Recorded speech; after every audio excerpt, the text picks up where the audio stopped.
Alright, this is the first episode. Hey there. As you can, hopefully you can hear around me, there are gray tree frogs outside right now. Hopefully, what I really want to do, because it's early May right now, I'm trying to find, in early May, you don't really get a lot of amphibian action, like toads and frogs. I did manage to find a toad, but, you know, when it comes to, they mostly appear in like mid-May. So, well, what I want to do first is I want to check the toad flap right here. Oh, and she's gone.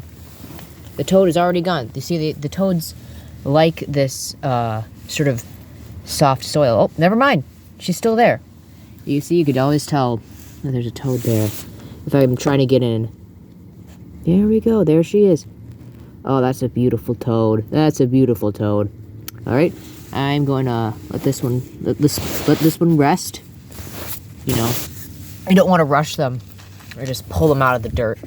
I mean, it would be nice to, but for me, but not for the toad. So all we have to do is go into that gaping darkness, and hopefully, well, first I want to check under this. Oh my God. It's like a turd or something, but nothing substantial under here. Sometimes we could check the house right here. You can find a lot of gray tree frogs. The thing is, the grays love to climb on these sort of edges. Oh, never mind. Oh, that's not a gray tree frog. But that is a box elder, if the camera will focus. So no grays yet. And of course, it don't focus. But damn it. Come on. I know there's a lot of grays over here. I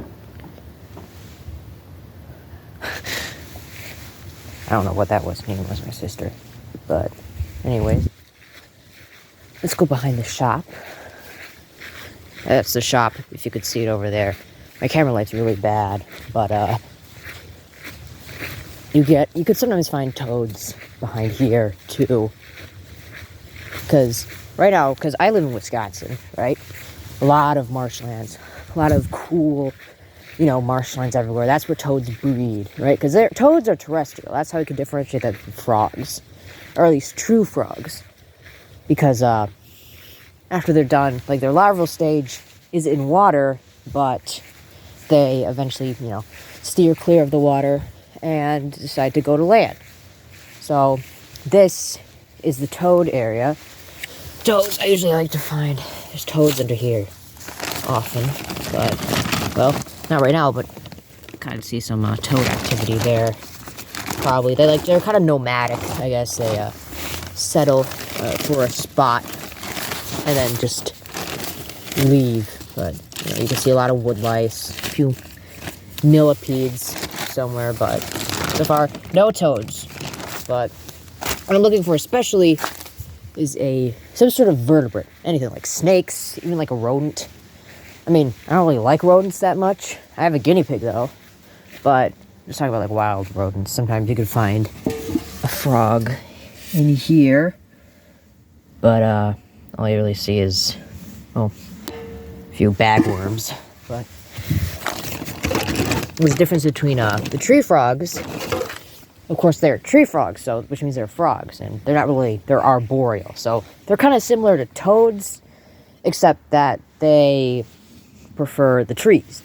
But they're similar in that they move out, and yes, they're definitely a lot, they're slimy, like other frogs, but because, yeah, in the early April, or not early May, like it's early May right now, you don't get that good luck when it comes to finding toads. Because toads are the big thing that I'm after right here. I actually found a snake. The snakes we get up in Wisconsin, there's only 2 species of venomous snake. Fortunately, and they're both rattlesnakes. Don't remember the exact species, but I just want to try to put everything back to where it was. At least I don't want to displace too many critters. Yeah, nothing under there, but sometimes it's difficult to be exact. But you know, if you've seen any of those YouTube log flippers, yeah. Of course, this isn't like the Everglades. No, I'm not gonna find crocodiles out here. I don't know. You might find a Wendigo or Skinwalker out in the woods of Wisconsin, but I mean, you'll hear a lot of tree frogs, that's for sure, because they kind of like wah, wah, wah, sort of like that. But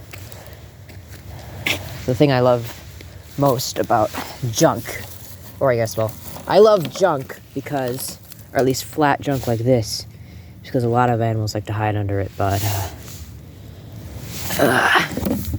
nothing under that. Like I said, it's a pretty cool night. It's like I have to put my jacket on, but at least there's no wind.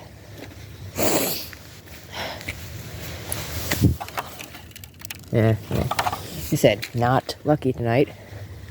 Actually, you know, the scariest thing you could come across here in like the Wisconsin sort of woods is deer. But the thing is, they don't do anything. Like, all they do is like they run. I mean, like scary. Like, yeah, like the eyes glow, and but because they're reflective eyes. But they run away. That's all they do. Although deer kill a lot of people by. I heard like I know that deer kill people by just like them getting hit by cars, but I don't know. I heard that they also just gore people, but typically I don't know. The deer where I live, I've never heard of them goring anyone. I mean, hopefully any deer I come across won't gore me. Oh, I love a tarp. I love tarps. Hopefully trying to find, I know brown snakes. Brown snakes are a common snake we get around here. They're very docile. They're sort of, they're sweet, peaceful snakes around here, along with, red-bellied snakes. But we also get the garters, which they're harmless, but they're feisty. They have more, bark than bite, which is ironic because they don't make sounds. But the thing about garters is that they stink. They're horrible. Like, the worst thing about garters, like, if they bite you, they have a minor venom, but it's not really that bad. But they'll spray their musk all over you, and it's this gross stuff that comes from their ooh, a woolly bear. One thing, a woolly bear. That's lovely. I love the early spring. I love spring. Yeah. But yeah, anyway, those snakes and musk. That's probably the worst thing that they could do to you. At least is get that nasty ass white musk on your clothing. Because I've brought so this isn't too. I don't want to crush my toes, but yeah, nothing in there.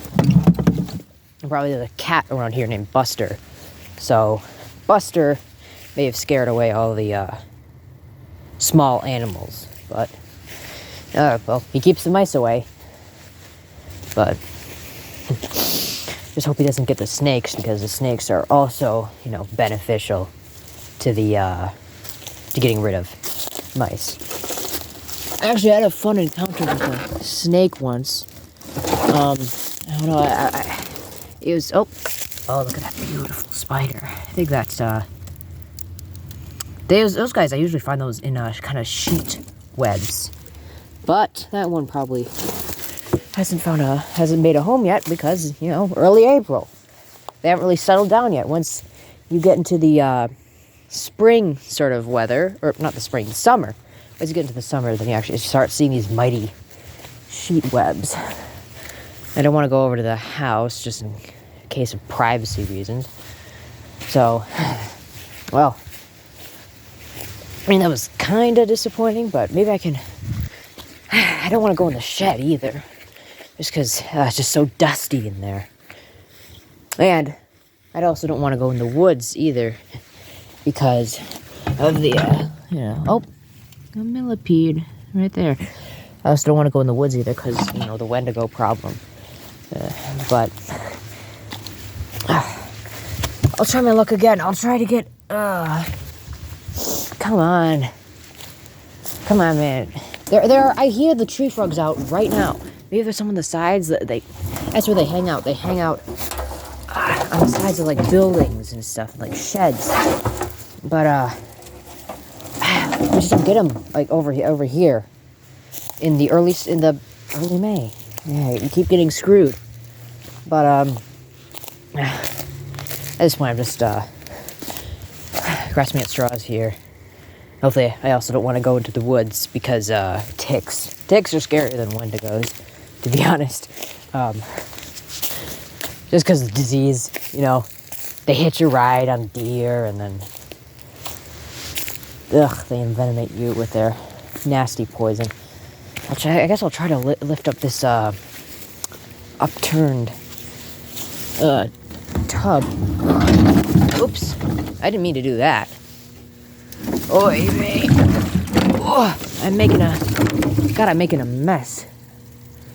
Oh. Damn, I don't see anything.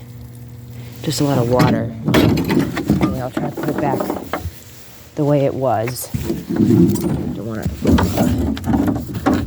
There we go. Hopefully get all that still water out, because let me tell you, the mosquitoes are going to be out very soon. Like, as soon as it gets over 60 degrees, mosquitoes are out. They're out, and they're, like, willing to pounce. Oh, yeah. There's a deer over here, but it's fake. So, I gotta get rid of that still water, because that's where they love to breed. They love to breed in the still water. So, yeah, you gotta be careful with that. So, like, if you have pools of water, if you have a bunch of junk in your house, you gotta turn over those pools of water. You gotta make sure, you know, just don't. They're unsanitary, man. Don't let them get too much water. Mosquitoes can like live in anything. It's crazy how how just hardy those things are, right? They'll like a pricker in a muddy puddle in someone's backyard, and then boom, you got mosquitoes. So, oh, that's a nice load. That's a nice log. Usually don't get a lot of vertebrates over here. It's mostly because logs, especially. Eat both hands. Logs especially. A lot of invertebrates love the logs. They're like the wood lice, you know. They eat the logs, for Pete's sake. So, of course, it's like living in a house of, Triscuits. House made of Triscuits. How can you not eat your own house? Yeah, nothing. Just completely out of luck. The only ounce of luck I had was that one toad. And then I could probably go on. I just don't want to disturb too much, because, you know, sometimes there could be frogs under the boat tarp, but oh, there's a moth. Damn, she's big. Where'd she go? Here, I'll try. Sometimes you could find stuff under these bricks, but mosquito. Nah, nothing much. I don't really get a lot of stuff under those bricks anymore. But I could try that wood pile again. Because I just don't want it to overturn too much, because, you know, it's a big pile, and I feel like, if I turn over, I'll scare away all the animals that could be under here. Like, if I turn one thing over, the rest of them are running. The rest of the animals are running. And then, you know, they're all gone. That's a problem with these big wood piles, but at least you could, like, flip over the stuff on the fringes, like the edges. Yeah, nothing there. This one is slanted, so. But I could get that. Sorry. get that piece of wood over there. Oh, yeah.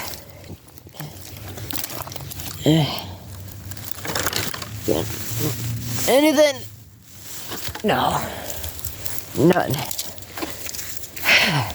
I'll try again. This will be my last. These little flaps are. Oh, that's a beautiful spider. Beautiful spider. There she goes. I've met a few beautiful spiders, but other than just that, nothing. No vertebrates. No vertebrates tonight. Which was. I was even like even a spring peeper. You know, those like tiny frogs. Like even one of those tiny tiddlywinks of a frog I would love to have those. Just one vertebrate tonight. But I guess we just got that resident toad over there who probably he's probably gonna move out soon. Cause you know that's the nature of the toad. There's one toad actually under here. There's a surprise. A toad in April. I named her April because you don't get a lot of toads in April. At least I don't. I mean, depending on where you live, you can probably get tons of toads because everyone else is so lucky. They got so many toads, but here I am. I don't get toads till, I don't know, mid to late May, which is disappointing for me, but oh well. It's because I don't live like directly near a pond. I live sort of near a pond, but not directly near it. There's like not like one on my property. I don't even get not even tree frogs. Of course, I could be looking harder, but I don't want this episode to be too long. What is it, already like 17 minutes? And all I do is yapping about, getting musked by garters. But I guess, at least, it's like, what is it, May 3rd or 4th? What is that thing? Oh, it was like a moth. Wasp nest. I don't even hate wasps that much. I just hate their nests. I don't know. I heard it's like a trypophobia thing, but it's like, I can stand anything else. I can even stand wasp nests just like in pictures, but if I see a real life wasp nest, I just get this horrible, this painful feeling in my gut. And it just rips me to shreds. I don't even, like I said, I don't hate wasps. I like the social, or sorry, not the solitary wasps. It's the social wasps that make those nests, right? Like, because there's not all wasps live in these eusocial societies, right? There's some like cicada killers, which make little neighborhoods of single moms in like a patch of dirt. They burrow holes and, kill cicadas for their babies to feast on, but just one wasp with her baby. So, for now, maybe tomorrow night. Maybe tomorrow night will be better, or some other night will be better. But yeah, that's for now. I mean, nothing yet. Well, I guess we'll just have to wait. Say bye to the dark.